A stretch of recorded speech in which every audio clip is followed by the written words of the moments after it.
ফ্রান্সের ক্ষমতায় আসার মাত্র ৩ মাসের মধ্যেই ক্ষমতাচ্যুত হচ্ছেন প্রধানমন্ত্রী মিশেল বার্নিয়ে। দেশটির পার্লামেন্টে অনাস্থা ভোটে হেরে গেছেন তিনি। শিগগিরই প্রেসিডেন্ট ইমানুয়েল ম্যাক্রোর কাছে বার্নিয়ে পদত্যাগপত্র জমা দেবেন বলে ধারণা করা হচ্ছে। বুধবার ফ্রান্সের পার্লামেন্টের ৫৭৭ সদস্যের মধ্যে ৩৩১ জন বার্নিয়েরের সরকারের বিপক্ষে ভোট দিয়েছেন বলে এক প্রতিবেদনে জানিয়েছে ব্রিটিশ সংবাদ মাধ্যম বিবিসি। এতে বলা হয়েছে ১৯৬২ সাল থেকে কোনো ফরাসি সরকারকে এ ধরনের ভোটের মাধ্যমে জোরপূর্বক ক্ষমতাচ্যুত করা হয়নি। বিবিসির প্রতিবেদনে বলা হয়, বিশেষ ক্ষমতা বলে বিতর্কিত বাজেট বিল পাশ করে তোপের মুখে পড়েন ফ্রান্সের প্রধানমন্ত্রী মিশেল বার্নিয়ে।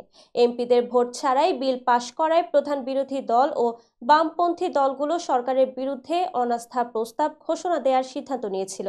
প্রস্তাবিত বাজেটের লক্ষ্য ৬,০০০ কোটি ইউরো কর বাড়িয়ে এবং ব্যয় কমিয়ে ফ্রান্সের বাড়তে থাকা সরকারি ঘাটতি কমানো। বিবিসির প্রতিবেদন অনুযায়ী গত নভেম্বরে পরিচালিত এক জরিপে দেখা গেছে ৬৭% মানুষ এই বাজেটের বিরোধিতা করেন।